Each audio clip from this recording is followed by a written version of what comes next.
All right, what's up, everyone? This is the Osmo.com NHL Hit the Ice show.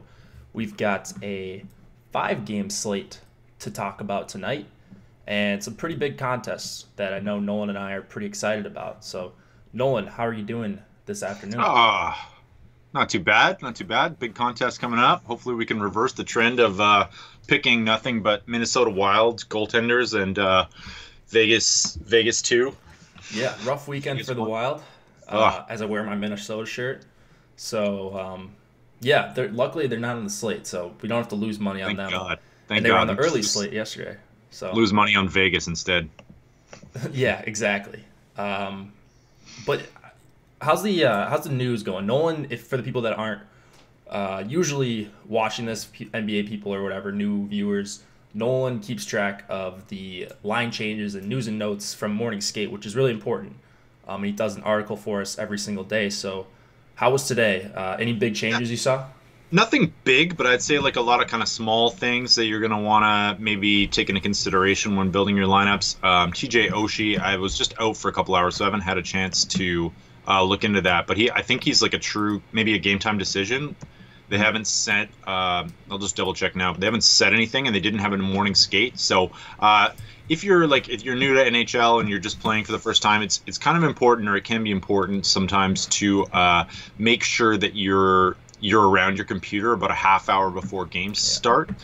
So one of the big ones today, and one of the edges, and a lot of the Osmo guys have had some success recently, is just being aware like when we have an injury like TJ Oshie in the latest game of the night, that's going to could possibly affect how Washington lines up, how their power plays are, and if he ends up going, you can get a pretty decent player in a solid matchup for probably less than 1% ownership. So something to keep an eye on. As we go through, we'll go through all the games today, and I'll just tell you what exactly is happening. But nothing too crazy that we wouldn't already have in Cruncher or in the lineup builder or anything like that.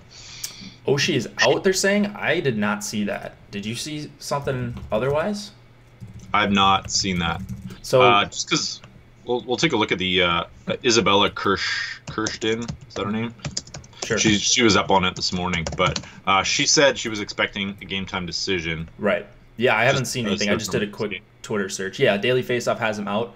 Well, actually, probably a good time to talk about this. Like, Daily Faceoff, they do mostly really good work. And, sometimes they're guessing, and it's Yeah. tough to tell. They don't source everything the best. So, I mean, be careful with that. Like, be willing or, have some sort of swap in place if you are thinking about playing Connolly or you're playing the Backstrom line or something, because those aren't always accurate. The most accurate information you're going to find is on Twitter. Yeah. And Daily Faceoff does a nice job of kind of putting it all in one spot and giving their best guess and stuff, but it's not always the exact thing. They're not. Sometimes they are guessing, is what I'm trying to say. So we'll actually have an update on that. She tweeted out at 5:15 LA time when they meet with Todd Reardon. So you won't know until then. Right now, there's nothing confirmed. I would expect he's out, but we'll see. Yeah, I mean, I would think he's out too, right? Because he didn't come back in Yeah. last night, and he left in the first period, maybe early second. Was it last night? It was last night, yeah. I was up watching that game, sweating it out. So it was a good one. I mean, first of all, we'll talk about the Caps later tonight. But Yeah. just from what I saw, like the numbers, I hadn't watched a ton of Caps games. I had just been kind of playing guys against them because of how bad their numbers were defensively. And man, they looked the part last night. Like they looked terrible. Yeah. In their I mean, own anytime end. you're giving up 5 goals to Anaheim, Yeah, and and now you're on a back-to-back against LA. So LA 1 is interesting tonight for sure. Maybe Yeah. LA. I wish they weren't so cheap. I think that's Yeah. gonna get people like that's gonna make them pop in optimizers and stuff. Yeah. But yeah, it's definitely a spot where you usually don't like playing LA skaters, and it's a short slate, so you kind of have to throw that out the window. But yeah, it's kind of tough to stay away from them if you're using my projections, I think, unless Yeah. you're actively avoiding players and Xing them out or something like that.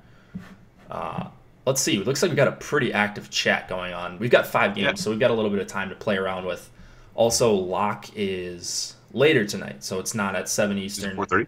7:30. Yep, 7:30 Eastern. 7:30. Yeah. Nolan's on the West Coast time, so when you hear him talking about time, he'll refer to it, and it'll sound a little funky if you're not on the West Coast. But yeah, Good. I'm Central actually, but I say Eastern just because that's what people seem to like. So yeah. Any ownership spots here? Well, so overall in the slate, I think my initial impression was that Chicago 1 will be the most owned line. I'd say they probably get to 25%. I don't know, maybe what we'll see is Kane really high, Tays pretty high, and then Kajula, I don't know what he'll be at, maybe like a lot less, probably like 15%. But yeah, and then I just kind of think that I think a lot of these other lines won't be too far apart. Like there's a lot of sort of good lines in decent spots tonight, but nothing that like really stands out to me. So I think Tampa Bay 2, Colorado 1, Washington 1, Boston 1, San Jose 1. They'll all get their fair share of ownership, right? Yeah. I think you hit the nail on the head right there. Like basically we're gonna have to worry about Chicago 1, I think a little bit. I don't know that they're gonna get to the point where I would say you need to start fading them because of ownership. It rarely happens in NHL DFS. If you guys haven't been watching the last couple of days, and we've been talking through a little bit of this stuff. But yeah, I mean, Colorado 1, I think could get some ownership just because they're cheap. I certainly like them. Yeah. And I like both top lines, or I guess the point line listed as the second line on some sites, but I like the point line and the Dubois, Atkinson, Panarin line in the Columbus game too. So I agree. I think after Chicago, it's going to get pretty spread out, which is pretty standard for an NHL slate, and especially one with a lot of firepower, despite it only being 10 teams. So if you the cojones fade today is Chicago for sure. We'll get into that game in a little bit, but if you haven't been paying attention, Chicago's been red hot recently. They're probably the hottest offensive DFS team in the entire NHL over the past month, but their numbers aren't sustainable. So if you believe in that they've got some regression coming, it's an interesting fade. It's really, they grade out well. They're in a great spot. They probably have, I haven't looked, but they probably have the highest total on the night. 7. It's up to 7. The game total. Chicago's up to 3.8. Such a hard fade, but I'm gonna go underweight. Like I'm not gonna full fade. Just gonna go underweight on them tonight. But anyways, we'll get into that as we go. Yeah. So I just saw that actually right now. I tried to refresh the totals and see if anything changes, and that 7 is sticking out quite a bit. So that's game stack territory right there. Right. I mean, it was already, people were going to be on the game stack because there is value on really both sides. I mean, if you like Chicago 2, I think Chicago third line should be at least in your pools if you're MMEing, and then the top 2 lines in Ottawa, and maybe even the third line in Ottawa, who's actually got some decent numbers as well. So yeah, it's definitely the game of the night. It's weird because it's 2 teams that aren't very good. I mean, Chicago's won games lately. I don't really think they're very good. Just got super, super hot on the power play. They had like a 40% power play in January, which is just outrageous to sustain that for a month. And they haven't really cooled off all that much here in February. So it'll be interesting. I think they're going to be really popular. Not saying you should full fade them. I'm probably going to end up underweight, but we'll get into that game in just a second. I see some people in chat, EMAC in chat, saying he's cashed 3 nights in a row. Shout out to EMAC. No surprise there. Just a stud in all sports. And then I see Llama in there. What's up, Llama? Boom, that's never going to happen. Interesting. Josh Anderson, 77 sneaky. I got plenty. I think I might be joining you there. A lot of regulars in here, and then it looks like, obviously, a lot of new people. So I'm excited about this slate. You ready to get into it here, Nolan? Let's do it. All right, let's do Tampa and Columbus. We've got a 3.4 implied total for the Lightning, 3.2 for the Blue Jackets. Andrei Vasilevsky expected to go up against Jonas Korpisalo. No Sergei Bobrovsky. Anything else you're seeing here that is noteworthy, Nolan? Yeah, so Braden Coburn slides in on defense for Tampa. Strawman was grading out as a pretty good value play defenseman recently. He sort of had a good floor until he goose-egged, I think, last game. But so he's out tonight, so get Strawman out of your lineups. He usually grades out well for Osmo. And then Boone Jenner looks like he's back for Columbus. He'll be on the second line with Foligno and Anderson again. Eric Robinson on the wing, the third line wing. And other than that, I think everything is the same for both sides. Yep. Did you mention Jenner being back? I was looking at. Okay, cool. Yeah, that was the first thing that caught my eye this morning. So Columbus is a team that doesn't really hard match. It's usually top 6 against top 6. So we know in general who's going to see who, and that's just the top 2 lines against each other for the most part. But man, I don't know. Who's your favorite line in this game if you have one, Nolan? That's a great question. I think that like Tampa 2 is going to garner the most ownership, I would say, of each line. Would you agree with that? Yep. So I kind of am interested a little bit in Columbus 1, because I don't think they're going to get a lot of ownership. Columbus 2 is a nice filler. They went together. They've been getting a lot of 5-on-5 ice time together. They've even been leading the Blue Jackets. So they might get back to that. They got away from it with Boone Jenner out. And then like I'm actually kind of one of my favorite filler stacks is usually Tampa 3, but I'm actually kind of off them, I think, tonight. Their numbers recently are really bad. They're really allowing 14 high danger chances against in their last 10. They're only averaging 5 high danger chances for, which is I think the lowest on the slate, other than Colorado 2. So usually I like to kind of pivot and take my Tampa 3 chances, and that's it's still a valid play, but I would say probably like Tampa 2, Columbus 1, and then maybe CBJ 2. What are you saying? Yeah, I like Tampa 2. They were kind of the first super expensive line that I thought might go a little bit under-owned. And they're not going to be anywhere near Chicago 1, I don't think. Maybe if they were at home, they could touch them. But being on the road here, and you're not getting a huge discount on the point line here. So I like Gord's price. I am a little concerned about Columbus's penalty kill as of late. They've just been red hot. So both of these 2 teams rank first and second in penalty kill in the past 5 games, I think, in NHL.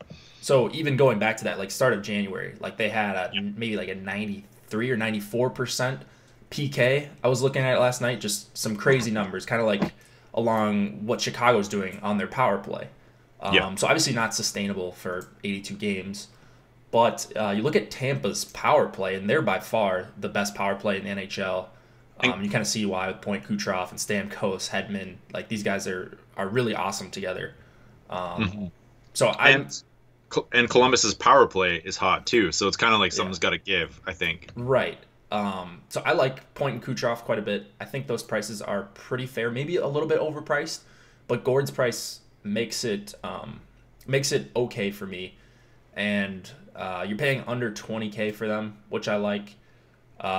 And then they could get there at even strength too. Like this line has been really good in their short sample even strength.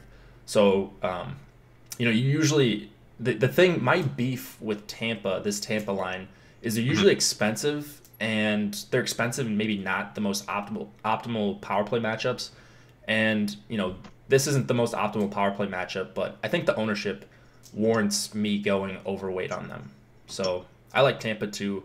The Stamkos line, I'm not getting as much of. I really like Stamkos, obviously, at 7,400, but I'm not really in love with his line mates. So, on the other side, I'm kind of splitting my exposure to Columbus.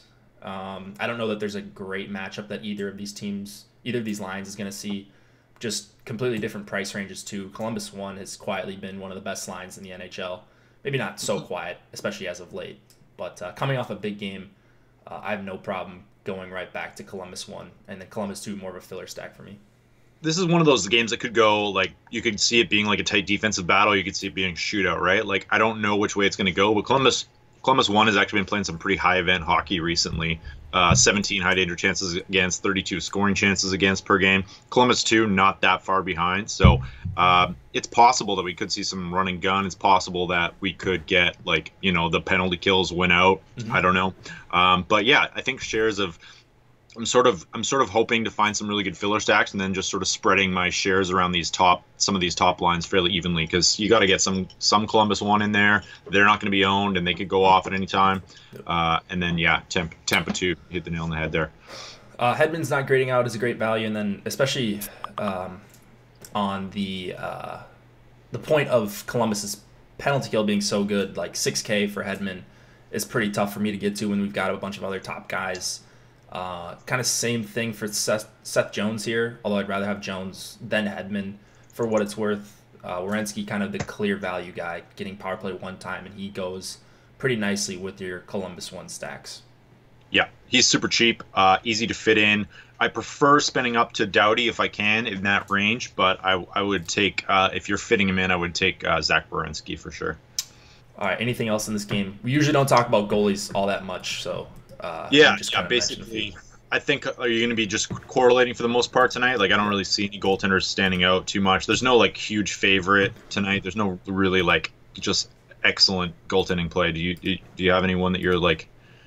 I don't see any. Or not? Yeah, I don't see any that are like slam dunk, like clear underprices. Like, you usually don't see home goalies at around or under 7K. In winnable games, and I think we've got one here in Korpisalo. So you see the points grade for Korpisalo that Osmo has an E. So as bad as you can get.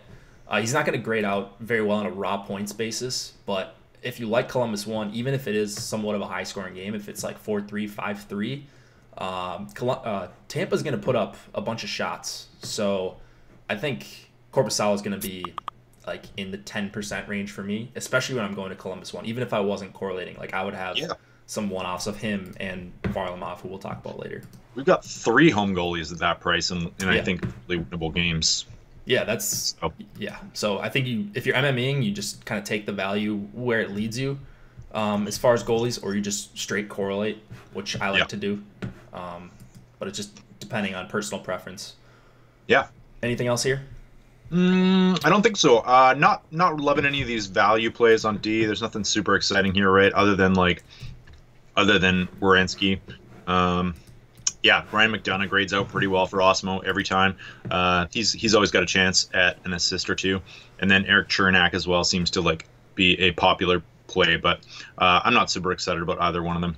Yep. Same here. Let's go to the marquee game of the night, I suppose. The Ottawa Senators and the Chicago Blackhawks.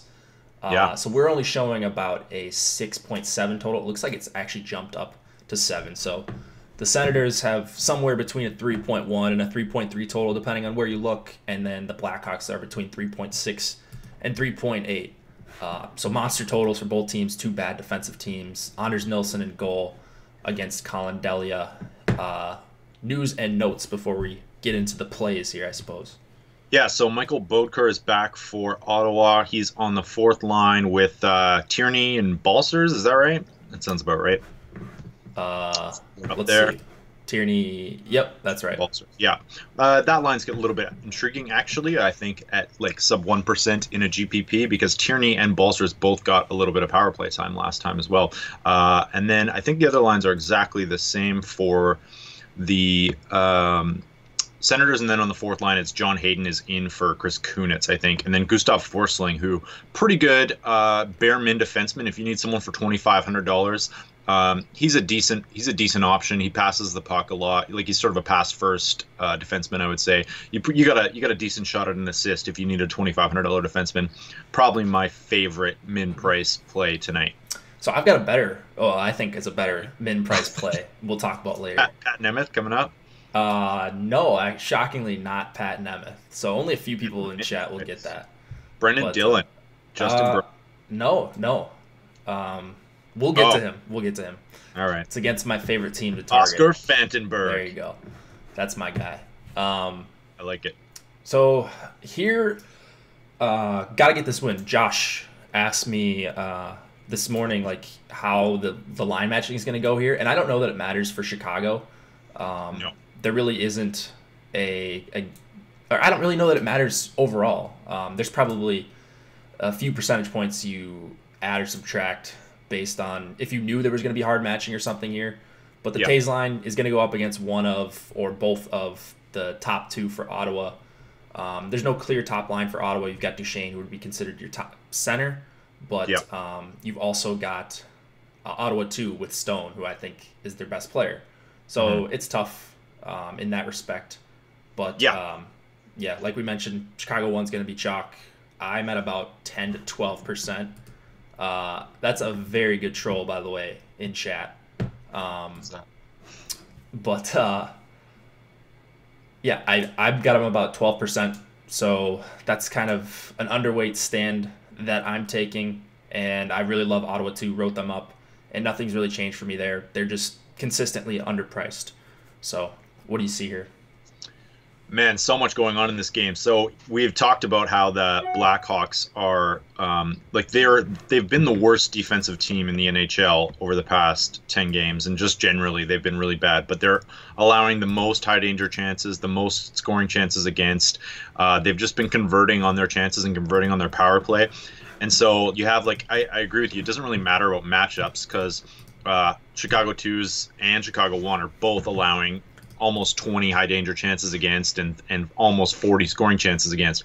Everything in this game points to Ottawa being like the sneaky upside pick that was Chicago just kind of due for some aggression, but it's such a scary fade. Ottawa 2's numbers continue to impress. They're just an amazing line. They don't seem to deliver quite as often as they should.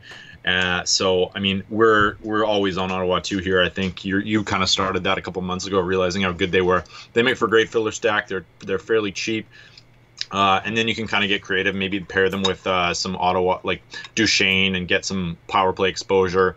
And then I kind of like as a sort of sneaky play here, Chicago 3. Has been good lately for the past in the past 10 games. They are averaging 20 high danger chances and 33 scoring chances for. Brendan Saad grades out really well for Osimo. Anisimov has been bad this year, but has been a better player throughout the course of his career. So if you want a really cheap stack and you want to kind of pivot away from the top two lines and get no ownership, I think Chicago 3 is intriguing.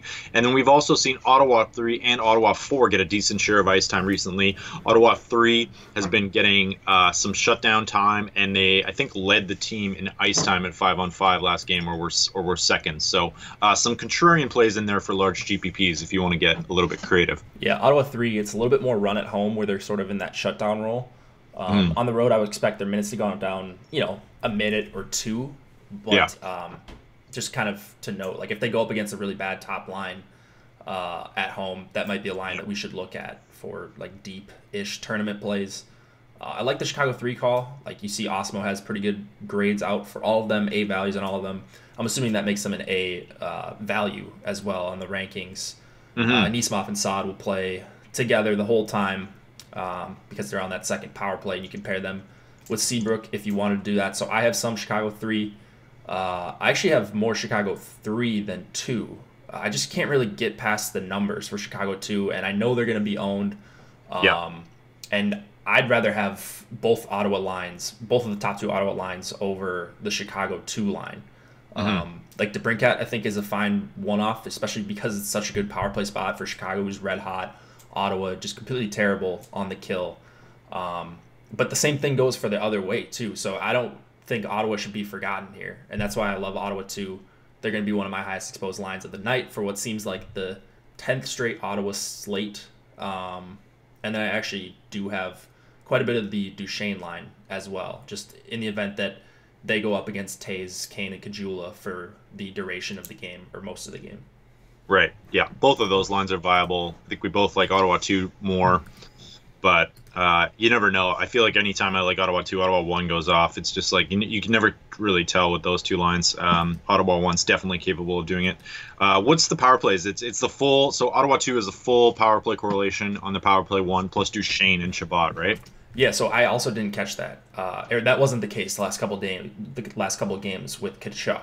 So I don't know if they practiced that. The Ottawa Beats are usually really good about tweeting out stuff, even in the days before games. So I would assume someone caught that on Twitter, whether it's Fantasy Cruncher, Daily Faceoff, wherever it is. But I also really love Shabbat at 5,700. So him and a couple other guys are going to be in that highest exposure defenseman for me. So just absolutely love Shabbat. His minutes have jumped way back up since I started coming off of him a little bit. He's gone back to like 25, 26 minutes the last couple games. So you love to see that, especially in a game that we're expecting a ton of shots and a lot of bad defense and hopefully a lot of quality chances for both teams. Yeah, absolutely.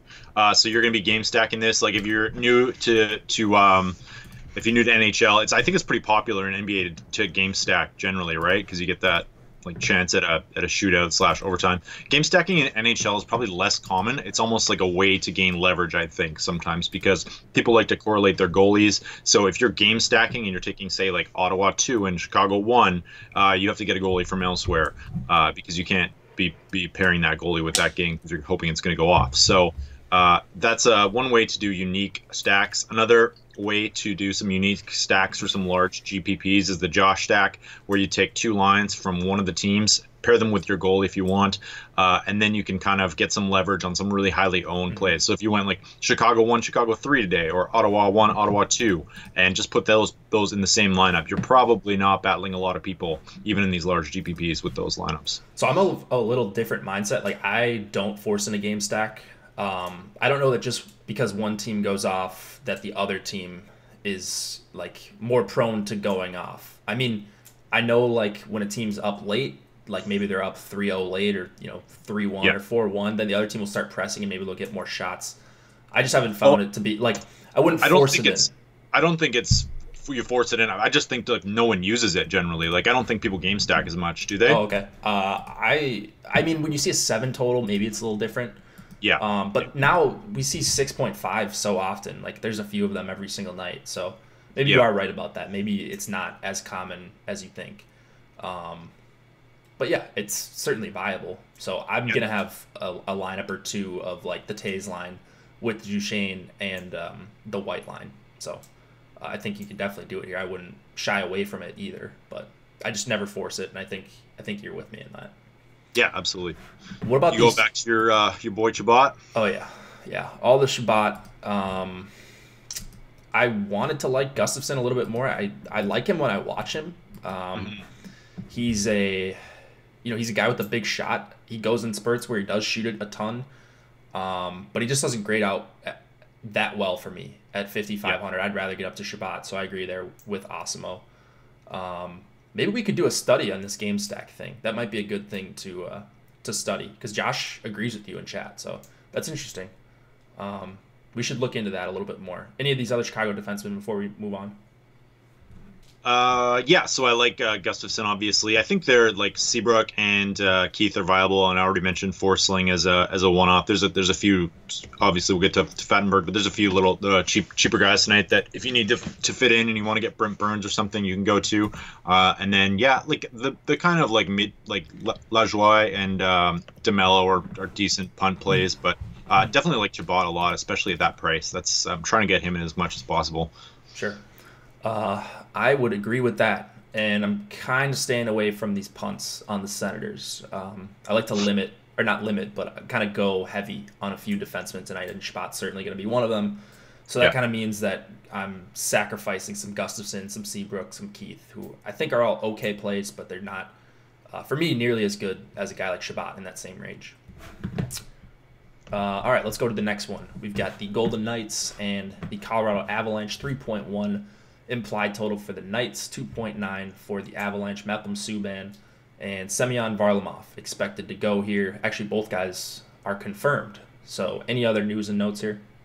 Yeah, you had a great observation this morning. You shared in Slack chat. It looks like Nathan MacKinnon is off the power play 1 for Colorado and on the power play 2. And it's going to be, I think, Comfer and Kerfoot on the power play 1. Is that right? Just Comfer. No, I'm sorry. So the beat said Comfer was replacing him, but I think the beat meant his Kerfoot spot. He meant McKinnon's spot. So that would mean, it would be Kerfoot or maybe Tyson Jost. I don't remember who. I see. Yeah. So it'll probably be one of those two if history is any indication. Usually, like both of them have spent time up there. Yeah. This season. So. That lowers Colorado 1 a little bit, but they've been so good lately that, or sorry, not so good. They're so cheap now that it's possible to kind of like they could still they're still a good value play. And I think that's just on the Colorado side. They've called up this kid Andrew Agozzino from the AHL. Had some numbers on him real quick. He is averaging a point a game, so he's got a little bit of upside. We probably won't be dipping down to Colorado 4 very much, but something to think about. I don't even know. Oh, he might not even be in the player pool. He looks so. He's 2,500 on DK. Is he? Okay, yeah. And probably not. Probably won't appear in FanDuel for a month or so. Yeah, maybe next season. So the thing with McKinnon, quick, just to address that, Bobby Boom in chat, one of our favorite guys. He says that'll last 1 PP. I think I agree. I don't think there's any reason to take McKinnon off the top power play. But they have in practice. We've seen teams go back to stuff before the game even starts. Like, you just don't know. You're still going to get Landeskog and Rantanen out there. And there's a very good chance that lasts the first period. And the Avs have one of the best power plays. It's been cold lately. The Avs have been cold basically since the turn of the new year. But I would not worry about that with McKinnon. Colorado 1 is underpriced. There's no doubt in my mind about that. Yes, Vegas is good. They're a good 5-on-5 team. They're not really a team I love attacking, but on the road is a little bit different for me. And with a line as good as Colorado 1, I just have there's just nothing holding me back from playing Colorado 1 here, and a lot of them. Yeah, 100%. And I don't think they're going to be like, we're going to see that ownership that we've seen in the past, because Vegas is a perceived tough matchup. They're like got $2,000 less than they have been at certain points this year. And I looked at some of their underlying numbers, and they're still creating a fair amount of chances as a line. They're just not converting on them. So their numbers are 11 high danger chances 4 and 30 scoring chances 4, which is less than they were at the beginning of the season, but their conversion rate is way down. So you can expect them to probably have some positive regression at some point in the near future, I would guess. Yeah. Colorado 4th least high danger goals for in the NHL over the past 10 games, but they're creating them at the 12th or the 20th highest rate. So I don't know. They've been underperforming for sure. And when you lose games, someone asked, why would you take McKinnon off the power play? Isn't he one of the best players in the NHL? Yes. That doesn't matter to some. Yeah, it's just coaches do this after a few games. I don't know that Colorado's even really in playoff contention. Are they? It feels like they've gone way downhill. They lost 9 in a row. I think they're on the outside looking in right now, but the Western Conference is so open that. Yeah, that's true. The Western Conference, kind of a bunch of average teams in there, like Chicago's in the mix. So maybe I misspoke there. But anyways, that doesn't really matter for tonight. Like, Colorado 1 generates so much offense. They play so many minutes, and they're at home. They get to choose the matchups. So if they're not liking the matchup against the Carlson line, who they'll probably start out against, they can drop down to the Stassi line, or even have them go up against the third line for a few shifts. There's such an advantage to being at home if you use last change correctly. And Colorado's just been so good at home going back to the beginning of last year, really, when they put this line together. So I'm just not worried about Colorado 1 here. I'm going to be, quite a bit over the field on them. They're going to be up there with the Ottawa 2s as one of my highest exposed stacks of the night. I like it, yeah. And then do you have any interest in so Vegas 1 and Vegas 2? You've Vegas 2 where they have a new line mate, Brendan Purie's up there, and Max Pacioretty's down on the third line, so that's new. But Vegas 1 is in the same boat as Colorado 1, just killing it offensively. Highest amount of high danger chances created by that line on this slate, other than like the small sample size of Chicago 3. They're just creating tons of chances. They're just not burying them. So their prices are down as a result. They're probably a good value play. Colorado's not a great defensive team. They have a really bad penalty kill, right, Jake? Who has a really bad penalty kill? Colorado. Yeah, and they take a lot of penalties. So it's kind of the same thing, or the opposite of the Tampa-Columbus game, where Colorado has a really bad kill, but Vegas has a terrible power play. So I think I alluded to that in the article.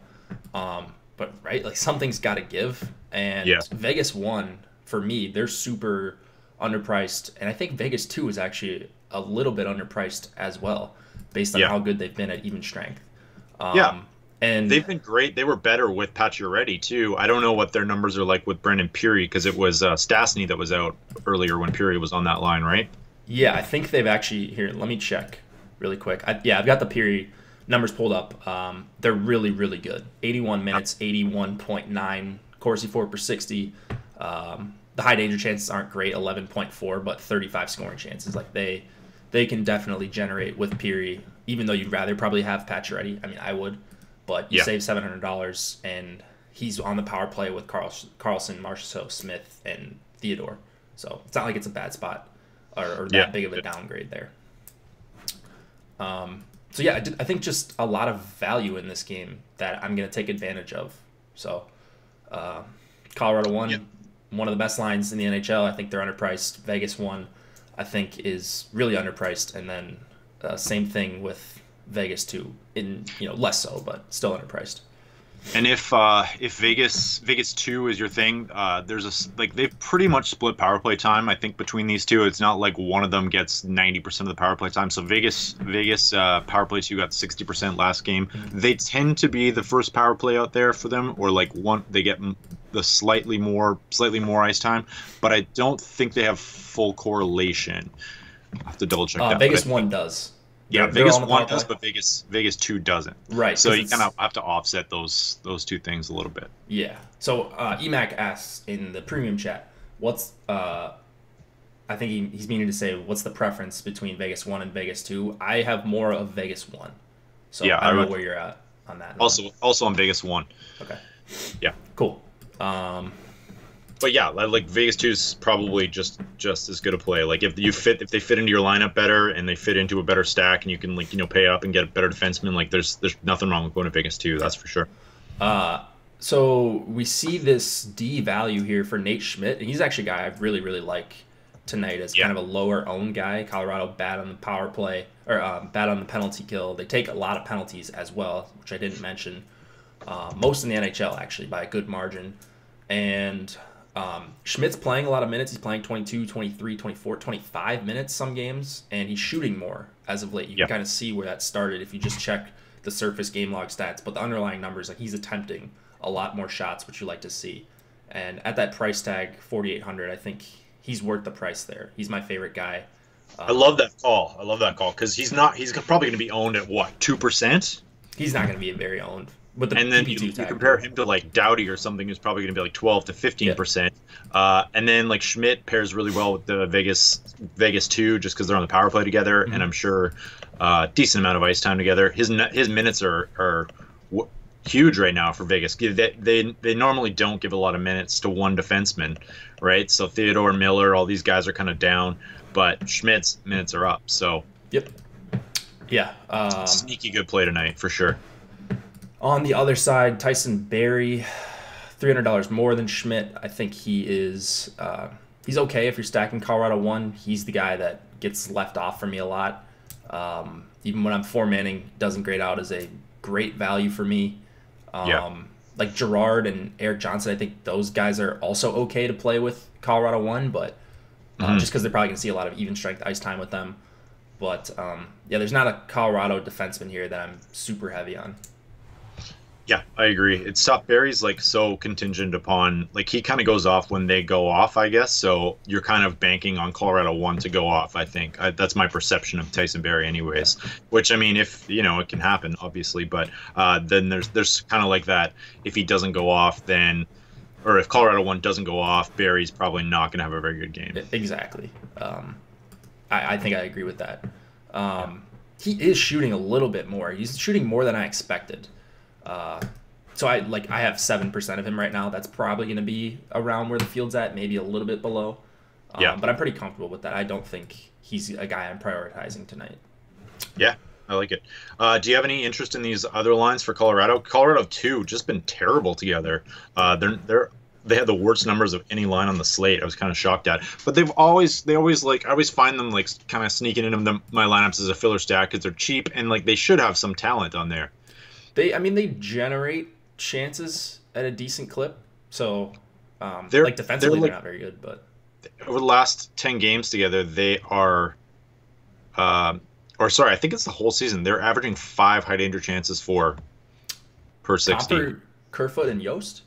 Yeah. Oh, I got him at 80 minutes, 55 Corsi 4 per 60.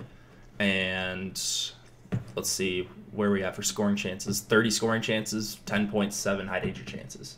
Okay, maybe this is just I just wrote in the last 10 games. Or maybe you had a different combo in there. That could have been it.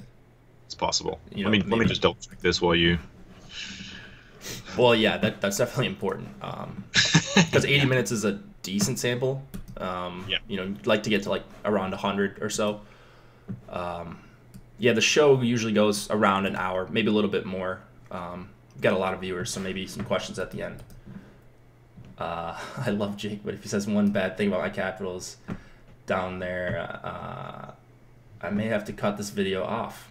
Yeah, sorry, Dante. I'm not a big Caps guy. Actually, I am. What? They made me some money last night, so I am a big Caps guy in that. I like to play guys against them. You know what? I was just looking at the last 10 games. That's why. So it's only a 25-minute sample size. They've been bad over the last 10, though. Got it. Patrick Nemeth, $2,500 defenseman. He's the GOAT, but don't play him tonight. Just want to make that clear. Don't play him. There's other $2,500 defensemen that are better. So yeah. All right, let's go to Boston and San Jose. We've got Tuukka Rask and Martin Jones, 2.8 implied total for the Bruins, 3.2 for the Sharks. This is one that I think is going to be pretty fun to watch, but I'm not getting a great read here. So do we have any news and notes to start off? Yeah. I did. Well, just that on Boston too, Peter Selleck is out and Carson Kuhlman is in. I think he's a speedster from the AHL, pretty decent offensive upside. Don't know much about him. Nothing changes on the San Jose side, I don't think. And then like I think this is going to be an interesting one because it's another one of those both way games. Like Boston 2, Boston 4. Or sorry, I guess it's now Boston 3. Mm-hmm. They've been very good defensively recently. Like all of their players are just ranking in the top 30 in the NHL in chances allowed. So it'll be kind of tough to sort of figure out how this one's going to go because San Jose has the offensive firepower to mitigate that. But I don't know what's your take on the general way this game's going to go. Yeah, I'm a little bit torn as to what I want to do here. I don't think there's going to be a lot of ownership on either side of the game, and you can kind of see why. Boston, a very good 5-on-5 team. Like anytime they have Bergeron back, their numbers start to stabilize as them being really good. Like he makes that big of a difference. You mentioned this third line for Boston, who's also really good at even strength. And I love the Sharks at even strength, but we're not really getting a discount on any of their lines. I think if I'm going to one in a big way, it's probably San Jose 1. But like if I was hand building a bunch of lineups, but like right now it's pretty split. My numbers hate targeting against Boston. I hate doing it when I'm hand building. You look at like recent data too. I don't know. But then at the same token, it's like, well, there's just so much talent in this game. Could you see it actually going off? We talked about Boston 1 hasn't been as good this recently. I mean, that might change on a dime, but I don't know. So like I said, I think San Jose 1, it's going to be more of them for me. I think the safest thing to do and the thing that I'm going to have the most exposure to is just play Brent Burns at 7,200. I still don't think he's priced up enough. I just said Boston's not a very good matchup, but Burns is going to get the better of the matchups. He's not going to face much of the Bergeron line, especially with Carlson back. Carlson with Vlasic, that is going to be stuck on Bergeron the whole night, if I had to guess. Carlson gets the tougher 5-on-5 matchup because San Jose does like to hard match with Vlasic. And then Burns is going to get to see these other lines, these lesser lines. So not Patrice Bergeron, which is the important thing. So. Yeah, I agree. He's still like people are gonna maybe shy off him a little bit because this is the priciest we've seen Burns all year, and when you look at his numbers and you compare him to the other like top price forwards, it's that you're actually kind of getting a discount in terms of fantasy points per game. Like any of these top forwards who average more than 5 DK points, or I don't know what that translates to for FanDuel, they're usually priced in like that 7 to 8K range. So it's not that he's a bad value now. It's just that he's not as good a value as we've been getting him all season where he's been like totally underpriced. Yeah, right. So obviously he'd be a better value if he was priced where Carlson's at, or 5K. But you can only play what the sites have him listed at, and I still think he's a good value. So I've got him and Shabbat about the same point per dollar, and those are going to be my 2 highest exposed defensemen. I'm going to have some Carlson for sure, but not as much as Burns. So people in chat saying Burns is hurt or whatever with Carlson back, and that may be true to some extent, but Carlson's been back for 2 games, and obviously small sample, can't just take this to the bank, but in 2 games Burns has averaging over 25.5 minutes per game and 30 shot attempts, so that leads the league by 10 in any player's last 2 games. He takes so many shots, and he's not going to go against Bergeron, which you'd like. So I'm just not worried about Burns. He just seems like he's so safe for 4 or 5 DK points. Yeah, it's a great way. I know that like a lot of pros, if you're new to this, a lot of pros will pay up at D every chance they can, right? It forces you to get in some lesser owned, cheaper line stacks, and just gives you like a base to work from, because the floor is generally pretty safe when you have someone like Burns or maybe less so Carlson, or Shabbat, or some defenseman that's getting 25 to 30 minutes a game. All right, so we've got a couple of things in chat we should address. Emac says, with the value for the Vegas lines, are you okay playing Varlamov on teams where you're not using Las Vegas skaters for the DK 7K? He's talking about his price 7K. Not using Colorado skaters? No, he's saying using Varlamov in your non-Vegas lineups. So I am. Like, you just don't often see goalies. Like, he's a slight dog at home. I know Colorado's been bad, but he sees volume, and he doesn't need to be perfect at 7K in a winnable game. So I like it. Yeah, I would be fine with that, EMAC. In fact, I'm doing that quite a bit. Yeah, I like all these 7K goalies in some level. So I think that's pretty cheap. Like, we'll see Campbell's cheap. I mean, he's probably maybe a little bit less safe play. Nilsson and Korpisalo, all of them are in pretty good spots. So I think you're okay going with Varlamov. At least, like, it feels like Colorado's maybe going to be coming out hard this game. Hey, like they've been struggling lately. They're at home. So I think Varlamov's probably my favorite of them. Mm-hmm. All right, so Ball So Hardy also in premium chat says, just to clarify from anybody that can help with this McKinnon guy being off PP1 for Colorado 1, I assume that means when I'm targeting Colorado 1, I shouldn't be targeting him and instead targeting his replacement like Kerfoot or Yost, right? Or is this just not how it works? I would say that's not how it works. I'd say McKinnon's one of the best players in the NHL, offensively at least. So you play McKinnon and just play that line at even strength. You just play that line. Just play the whole line. Play the line. Play the even strength line. We talk about it because, like, basically, it's like a slight downgrade. If it actually works out that way, it's nicer when that line that you're stacking is all on the power play, right? It's just better for correlation purposes. It gives that line a little bit more upside. So when you mention it, it's not that you shouldn't play them. It's just that you might maybe take a few shares away if you're entering a bunch of teams, or you might just downgrade them just a little bit. Sure. Yeah, I didn't downgrade them at all. I don't think it's going to last with McKinnon not on the top power play. If the game's close and they get a power play late, he is going to be on the ice for maybe the whole 2 minutes. So I just that's a really good point, actually. Like, you're probably bang on. Like, just don't even downgrade them. Don't worry about that. And he's so good at even strength too, and he's underpriced. So more importantly, anything else on this Boston game? Kind of while we get. Do you like Boston 2 at all? Like, what's your take on that one? I find that they're cheap and like they've been playing a lot lately, and they're both now. You have a Krejci DeBrusque correlation on the power play 1. Sure. I don't know that the Sharks are the team I want to attack at 5-on-5 that much, or really on the kill, especially with Carlson back. So it makes it tough for me to play a non-Boston 1 line on Boston. I get the top power play correlation, but that power play is run through Marchand and Bergeron and Pasternak when he's healthy. DeBrusque plays net front. Krejci more of a distributor. So I think if the power play gets going, it's going to be with Bergeron and Marchand. So I don't know that I love Boston 2. And there was something else I wanted to mention in this game. Just that, like, they might see a lot of this hurdle line, which has just been incredible at even strength. So that's a little bit worrisome as well. Yeah. Okay.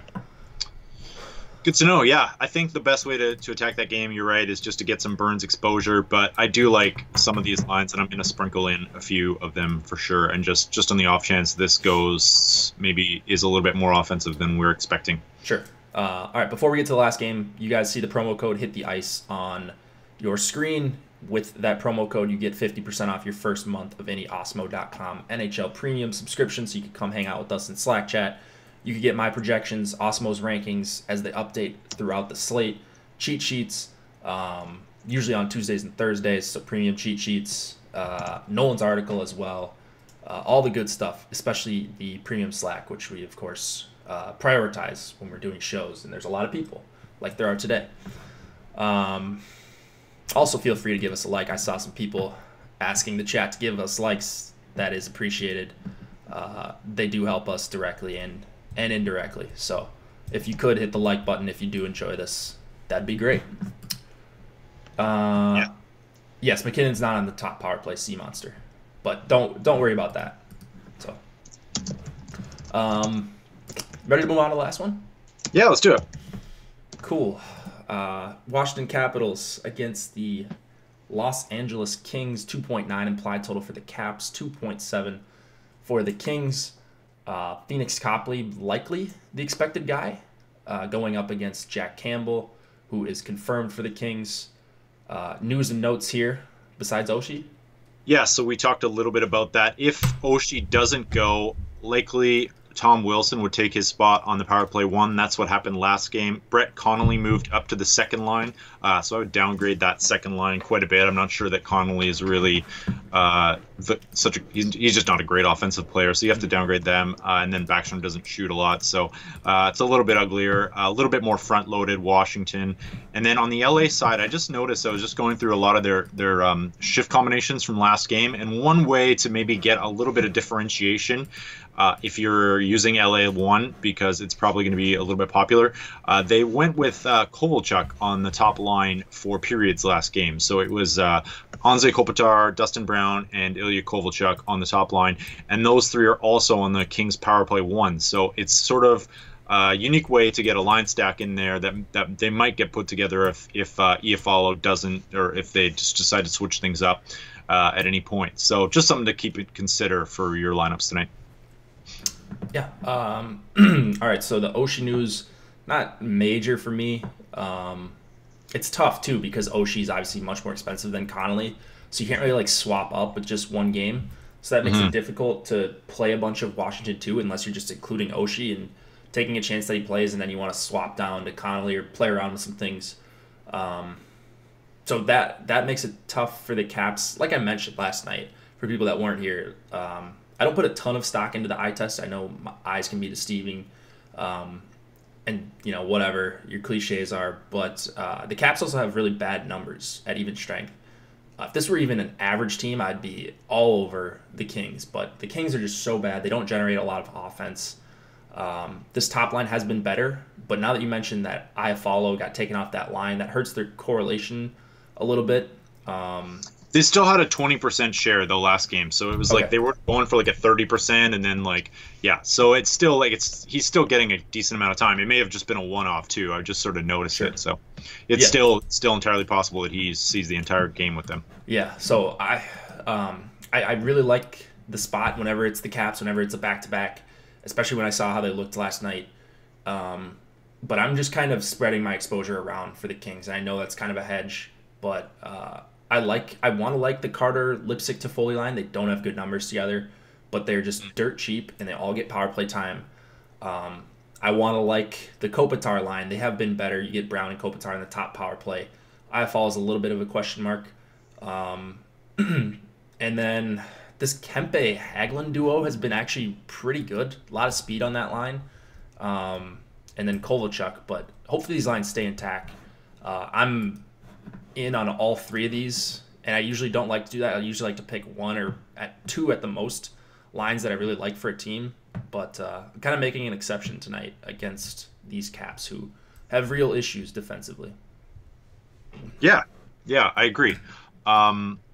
It's tough because like the last time we were on LA and they were chalk, it didn't go that way. Yep. Kind of out like we're never going to take LA chalk again, right? And I think there was some pretty sharp people sort of assess with that assessment, and I kind of like agree. Like, is LA ever going to break the slate? Is LA like their upside is small, but the thing is when you compare the price of that line, you compare like LA1, it's not that far off like other teams' third lines. So really, when you think about the ice time they're going to get, when you think about the power play time, when you think about how bad Washington is, it's a really good play tonight in a vacuum. Whether or not the ownership gets to the point where it's better to fade them, I'm not entirely sure. I don't think it's going to. I still think there are some people that think the Caps are good defensively. I don't think they're going to be over-owned to a point where you should start fading them, especially not the stacks as a whole. Like, people will leave off Lipstick with Carter and Toffoli.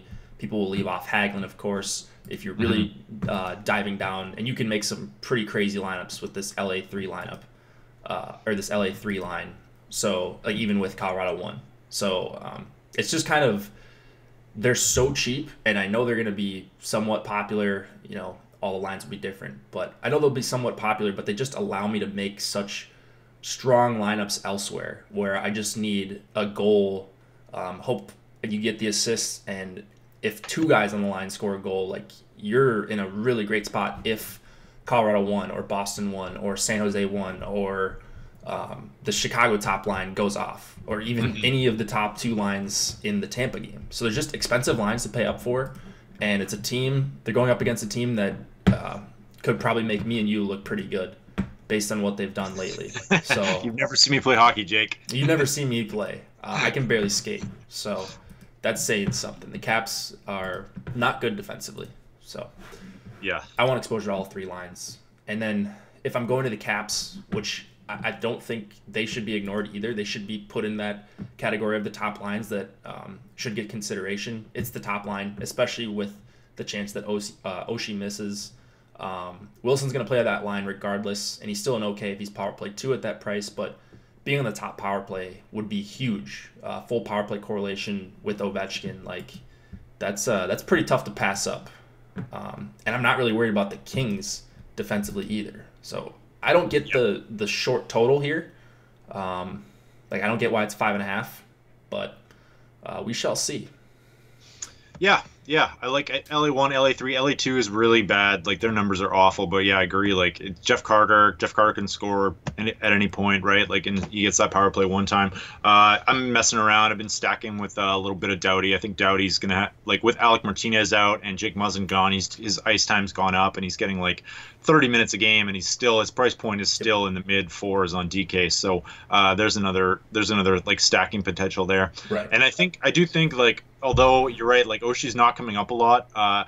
If you're drawing dead, or you're around your lineups, or you've got you've got the same lineup as someone else, or like and you've got Washington 1, you can get a little bit creative and put Oshie in. We've seen it work before. We've seen it work from the guys who run this site. And you're going to get him at no ownership. And like, TJ Oshie can score goals. He can score on the power play. So I'm willing to like make some changes to get some differentiation in large GPPs a little later on. Even if you have like, you have LA1 or something and you want to switch it up and go get some Oshie in there, maybe you've got a chance to differentiate and make some moves on some of the guys ahead of you if you don't have the nuts lineup. Yeah. It's always good to think about late swapping if you're around your computer or your phone. You're going to have a game fully finished. You're going to have the Senators game through 2 periods. So you'll know how that's going. If the chalk's going nuts and you faded, it's probably time to make some swaps. Yeah. And you'll kind of know where you stand 2 periods through that game. And you'll see some of the Colorado game as well. So, yeah, it should be a good one. Oh, I got to mention Fontenberg. He's kind of my punt guy tonight. And then I agree with you on Doughty. Just the minutes are so safe. He has been shooting a little bit more. And on the cap side, it would be Carlson, but he's priced to a point where I just like a bunch of other guys around him. What are you liking about Fantenberg? Just his ice time, or increase in ice time without Martinez? He saw 18, 19 minutes last couple of games, and he's shooting at a decent rate as well. So yeah, and he's playing power play too. So Phaneuf listed on the second power play, but Fontenberg played their last game. So nice. Don't play Phaneuf. Play Fontenberg. Solid offensive defenseman as well in the AHL last year, averaging half point a game. So there's maybe a little bit of upside. Sure. Yeah, I like it. Min salary. So yeah. It's all right. Anything else you want to say or tell the people before we get out of here? Yeah, I think like if you're entering some of these large DPPs and you got some teams in the 24,000, if you're just dabbling and you're in the NBA and you're only entering a few teams, I would suggest maybe like a contrarian play and fading Chicago, and just kind of trying for some of these other stacks. On the off chance Chicago doesn't go off here, but it's a really tough fade tonight. I really want to get off Chicago, but I'm gonna have to have some shares and maybe just hope that going underweight is enough. What's your overall take on the slate? Yeah, I'm kind of with you on Chicago. Gonna be underweight, not as underweight as I have been on them. Like I recognize that regression's coming. I also recognize I can't predict when that will come. It could be today, but it's a really good matchup for Chicago. And they usually don't grade out that well for me, but they are grading out pretty well for me against Ottawa, who's obviously on the road.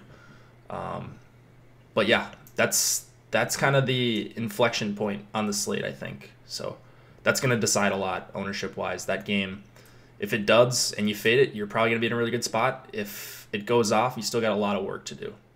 Yeah. All right. Well, thanks, all of you guys, for joining us. Nice to see all the love here. If you could give us a like, that would be appreciated. It does help us out. It helps us continue to do this for free. Nolan and I will likely be back tomorrow. There will be a show regardless. The time is to be determined. But we will have a show, and you'll find out in the morning. If you follow the daily game plan email blast, you'll see it there on the schedule. So we will have a show for you guys. Feel free to stop by tomorrow. And good luck tonight on some of these big contests.